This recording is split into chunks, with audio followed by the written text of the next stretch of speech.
imposed a very uniform policy, and now they go for regional targeting. How would the model work if you start in the middle? Can you incorporate that somehow? Or? That's an excellent question, and you can do it very easily in the model. I don't know the answers to that. But essentially, what that amounts to is that one thing I did not say, one of the set of parameter choices I didn't mention just because time was short, is where do we initialize the system? So we initialize the system at 1% infected and very little recovered. So what that would involve is that you would run the uniform up to a certain point, say 2 months into the disease, so that's day 60. And then at day 60, you calculate the stocks of infected, recovered, and susceptible from the model by group, and then you feed these as the initial conditions, and then you do the optimal targeted policy from then on. We haven't done that, but we have checked that the conclusions that I'm reporting here are very robust to changing initial conditions. So the proportional gains from that point onwards would be similar, but of course, overall proportional gains won't be because you would have already suffered a lot of peak infections at the early stages.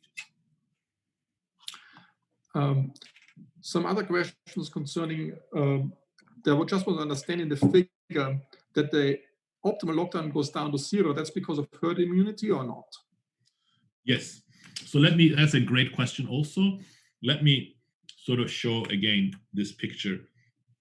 So if you look at the optimal uniform policy here, you see that the lockdown hits 0 before the vaccine arrives. That's essentially a telltale sign of there is herd immunity. And that's why, and you can see that on the right-hand side, the infection rates don't peak even though people are now back in the population, they're mingling just as usual. So that's herd immunity. And again, there are some public health specialists that say that's the only way out, but many people are very against herd immunity. We don't want to take a position. So if we go to this Pareto frontier, as you go towards the bottom right, those are points of herd immunity. If you go towards the upper left, those are points of no herd immunity, wait for the vaccine. So you can choose whichever point that you want.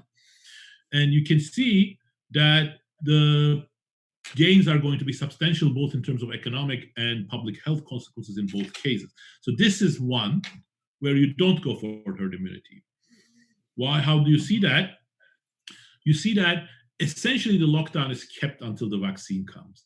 It's relaxed just a little bit before the vaccine because you know the vaccine is coming with certainty, and infections are not going to peak much during that period. You can deal with it. So you let that happen. And then you see that with this, let me just annotate that again. You see this kind of here is the telltale sign that there is no herd immunity. So again, I think this is a very sensitive issue. We do not take a position. We do not want to take a position as to whether you want herd immunity or not. But what the model says is that with targeted policies, you can really protect the most vulnerable group. And then this discussion becomes more moot. So another question concerns, it's from Amy Chen. I would classify as a Lucas critique question. Wouldn't you expect that social distancing changes based on the ICU capacity? So if in the US you have a very limited ICU capacity, people are more careful and they do more social distancing compared to Germany, where there are huge ICU capacities. That's a great question. Can the model incorporate this? Hi, Amy. Thanks for the question. Yes, I think that's an excellent question. No, our model doesn't incorporate that. So one missing piece in our model, and of course, you don't want to put everything in the model, is that we don't have endogenous behavior. So there are a couple of models that are coming out now, one by Garibaldi, Bowen, and Pissaridis, one by Jarosh, Farboudi, and Scheimer, and a couple of others, which have endogenous behavior. So then the infection rate, as well as ICU capacity and other things, are going to influence people's own protective measures. So we don't have that, and that's the reason why our mortality rates are exaggerated, because they assume that if policy is not capable of doing something, people themselves won't take precautions that may or may not be less costly.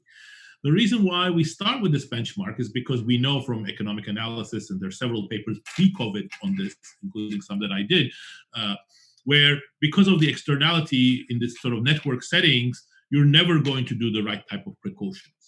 So so the endogenous social precautions that people do is never going to be sufficient. And so we characterize the optimal lockdown, and then there's a question of how you decentralize that between endogenous behavior and enforced behavior, where enforcement could be either by norms, that's very important actually, something we need to look into, or by law and regulations.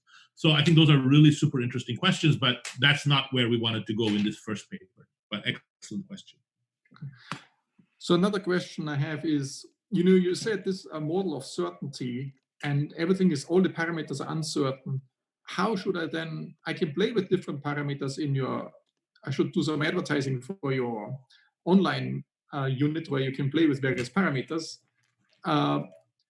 But should I then just average over the outcomes, or how should I think? Or that's another excellent question. There's a lot of non-linearities built in. So how do you deal with that? Perfect question. Wonderful question. Thank you, Marcus.